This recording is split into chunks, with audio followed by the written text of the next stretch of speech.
आप सक्सेस तो पाना चाहते हैं, लेकिन जब भी सक्सेस की ओर कोई कदम उठाने की बात हो, तो कोई ना कोई हुँ। कारण देकर हम उस काम को टाल देते हैं। हम खुद ही क्यों अपने आप को सक्सेस की ओर कदम उठाने से रोक लेते हैं? कहीं इसका कारण हमारा सबकॉन्शियस या अवचेतन मन का डर या फिर आनुवंशिक डर तो नहीं? क्या आपने कभी सोचा है कि एक ही परिस्थिति में दो लोगों की ज़िंदगी बिल्कुल अलग क्यों हो जाती है? एक व्यक्ति उसी सिचुएशन में अपॉर्चुनिटी देखता है और दूसरा उसी सिचुएशन में डेंजर देखता है। एक व्यक्ति बिना ज़्यादा सोचे अपना बिजनेस शुरू कर देता है, दूसरा सालों तक प्लानिंग करता रहता है। एक व्यक्ति हज़ारों लोगों के सामने स्टेज पर खड़ा होकर बोलता है और दूसरा 10 लोगों के सामने अपना परिचय देने से भी डरता है। क्या फ़र्क है इन दोनों लोगों में? क्या पहला व्यक्ति दूसरे से ज़्यादा इंटेलिजेंट है, ज़्यादा टैलेंटेड है या ज़्यादा लकी है? नहीं, फ़र्क केवल एक है, उनका रिलेशनशिप विद फियर अलग है। और आज इस वीडियो में मैं आपको फियर से लड़ना नहीं सिखाऊंगा, बल्कि फियर को समझना सिखाऊंगा। क्योंकि जिस चीज़ को आप समझ लेते हैं, उससे लड़ने की ज़रूरत नहीं पड़ती है। फियर की असली जड़ क्या है? मेरे अनुसार फियर की जड़ केवल एक है, एक अनसर्टनिटी या अनिश्चितता। हो सकता है आप इस पर मुझसे सहमत हो या शायद न हो, लेकिन इस वीडियो के अंत तक आप इस पर मुझसे सहमत हो जाएंगे। Fear of failure, fear of rejection, fear of judgement, fear of public speaking, इनमें से कोई भी फियर वास्तव में अलग नहीं है। अगर आप इन सभी के भीतर गहराई से झांकेंगे, तो आपको केवल एक ही सवाल दिखाई देगा: अगर सब कुछ मेरी उम्मीद के अनुसार नहीं हुआ तो? यही है अनसर्टनिटी, और यही अनसर्टनिटी फियर को जन्म देती है। आपका ब्रेन फियर क्यों बनाता है? अब एक महत्वपूर्ण सवाल: अगर फियर इतना दर्द देता है, तो फियर भगवान ने या नेचर ने या इवोल्यूशन ने हमारे अंदर क्यों बनाया है? इसका जवाब समझना बहुत ज़रूरी है, क्योंकि आपका ब्रेन आपको सक्सेसफुल बनाने के लिए नहीं बना है। आपका ब्रेन ना ही आपको हैप्पी बनाने के लिए बना है। उसका पहला और सबसे बड़ा काम केवल एक है: आपको ज़िंदा रखना। हज़ारों साल पहले जब इंसान जंगलों में रहता था, तब हर दिन सर्वाइवल एक लड़ाई थी। इसलिए इवोल्यूशन ने हमारे ब्रेन को एक आदत सिखा दी है: जहाँ फ्यूचर साफ नहीं दिखता है, वहाँ वर्स्ट केस सिनेरियो लगा दो। मान लो कि वहाँ टाइगर है या कोई खतरनाक जंगली जानवर है, और यही सर्वाइवल मैकेनिज़्म आज भी हमारे अंदर मौजूद है। फ़र्क सिर्फ इतना है, पहले टाइगर जंगल में था, आज टाइगर हमारे दिमाग में है। अब टाइगर पूछता है, अगर मेरा बिजनेस फेल हो गया तो? अगर लोग मेरा मजाक उड़ाएंगे तो? अगर मैं सबके सामने एम्बैरस हो गया तो? ध्यान दीजिए, सिचुएशन बदल गई है, लेकिन ब्रेन की प्रोग्रामिंग नहीं बदली है। इसलिए जब कोई फिजिकल डेंजर नहीं होता है, तब भी फियर बिल्कुल असली महसूस होता है।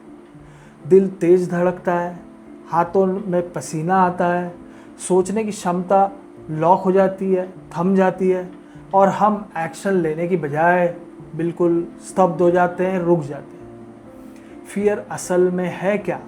ज़्यादातर लोग सोचते हैं फियर अपना दुश्मन है, लेकिन फियर आपका दुश्मन नहीं। फियर सिर्फ एक इंफॉर्मेशन है, एक सिग्नल है। यह सिग्नल आपके ब्रेन को बताता है कि मैं ऐसी जगह आ गया हूँ जहाँ मुझे पता नहीं कि आगे क्या होने वाला है। समस्या फियर नहीं है, अनसर्टनिटी है। क्योंकि ब्रेन का काम अपॉर्चुनिटी ढूंढना नहीं है, उसका काम खतरे ढूंढना है। और इसी ब्रेन की प्रोग्रामिंग को समझना फियर से आज़ादी की शुरुआत है। अब एक बात अपने जीवन में ऑब्जर्व कीजिए, जब भी आप फियर या एंजाइटी महसूस करते हैं उस समय आपका माइंड कहाँ होता है? क्या वह प्रेजेंट में होता है? नहीं ना, वह हमेशा फ्यूचर में होता है, फ्यूचर की वरीज में होता है। वह ऐसी काल्पनिक घटनाएं बना रहा होता है जो अभी हुई ही नहीं है। अगर ऐसा हो गया तो, या वैसा हो गया तो, यहीं से शुरू होती है ओवर थिंकिंग, और धीरे धीरे ओवर थिंकिंग बदल जाती है एनालिसिस पैरालिसिस में। आप सोचते रहते हैं, प्लानिंग करते रहते हैं, रिसर्च करते रहते हैं, लेकिन एक्शन कभी नहीं लेते। बार बार फ्यूचर में जाने के बजाय अपने माइंड को प्रेजेंट में लाइए, क्योंकि चेंज हमेशा प्रेजेंट में होता है, फ्यूचर में नहीं। चलिए अब देखते हैं कि साइंस के नज़रिए से फियर क्या है। जब फियर बहुत बढ़ जाता है तो आपका ब्रेन सर्वाइवल मोड में चला जाता है। आपका एमिगडाला या सर्वाइवल ब्रेन एक्टिव हो जाता है और वह आपके प्रीफ्रंटल कॉर्टेक्स, जो डिसीजन मेकिंग ब्रेन होता है, उसको शट डाउन कर देता है। अब देखते हैं दूसरा कॉन्सेप्ट जो फियर को हराने में मदद करता है, वह है पर्पस। एक बात हमेशा याद रखिए, फियर को हराने की कोशिश मत कीजिए, उससे बड़ा कारण ढूंढिए जिसके लिए आप जीना चाहते हैं। अगर आपका मिशन आपके कंफर्ट से बड़ा है तो फियर छोटा लगने लगता है। इसलिए हर महान लीडर, हर एंटरप्रेन्योर, हर एथलीट फियर को तो महसूस करता है। फ़र्क सिर्फ इतना है, उन्होंने फियर से बड़ा अपना पर्पस चुन लिया है। गाइस, हमें लगता है कि फियर का अपोजिट है कॉन्फिडेंस, लेकिन रियलिटी बिल्कुल उल्टी है। फियर का अपोजिट है एक्शन। कॉन्फिडेंस पहले नहीं आता है, पहले आता है एक्शन, और बार बार एक्शन द्वारा हम कॉन्फिडेंस गेन करते हैं। आपका ब्रेन आपकी बातों पर विश्वास नहीं करता है, वह आपके एक्शंस पर विश्वास करता है। अगर आप रोज़ खुद से कहते हैं कि मैं एथलीट हूँ, लेकिन कभी एक्शन नहीं लेते, तो ब्रेन कहेगा मुझे इसका कोई सबूत नहीं दिख रहा है। लेकिन जब आप सुबह उठकर दौड़ने निकल जाते हैं, तब ब्रेन तुरंत एक रिकॉर्ड बनाता है। धीरे धीरे ब्रेन नए न्यूरल पाथवेज बनाता है और फिर ब्रेन एक्शंस को रिकॉर्ड करते हुए आपके एथलीट होने की सोच पर विश्वास करने लग जाता है। इसलिए मैं हमेशा कहता हूँ, फियर को हराने की कोशिश मत कीजिए, बस उसके विपरीत डायरेक्शन में एक छोटा सा एक्शन लीजिए। अगर पब्लिक स्पीकिंग से डर लगता है तो पहले 5 लोगों से बात कीजिए। अगर एक्सरसाइज से डर लगता है तो 2 घंटे का जिम वर्कआउट प्लान मत कीजिए, बस 10 मिनट के एक्सरसाइज से शुरू तो कीजिए। अब देखते हैं फियर को हराने का फॉर्मूला।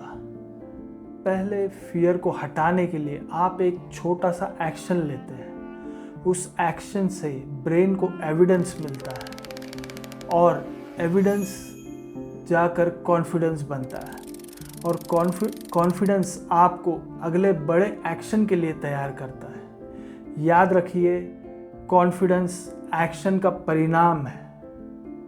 यही है ग्रोथ का चक्र। मेरी आपसे विनती है, इस वीडियो के बाद अपने जीवन का सबसे बड़ा गोल मत चुनिए, बस एक ऐसा काम चुनिए जिसे करने में आपको डर लगता है।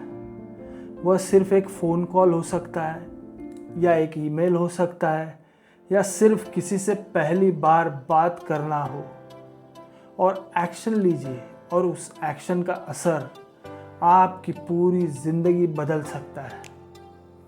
लाइफ कभी भी पूरी तरह से सर्टेन नहीं होगी, हर मोड़ पर कुछ ना कुछ अननोन ज़रूर रहेगा। इसलिए आज एक छोटा एक्शन लीजिए। भविष्य उनका होता है जो फियर और अनसर्टेनिटी के बावजूद पहला कदम उठाने का साहस रखते हैं। इस वीडियो के देखने के लिए धन्यवाद, और वीडियो अच्छा लगा है तो ज़रूर सब्सक्राइब कीजिए, लाइक कीजिए और शेयर कीजिए।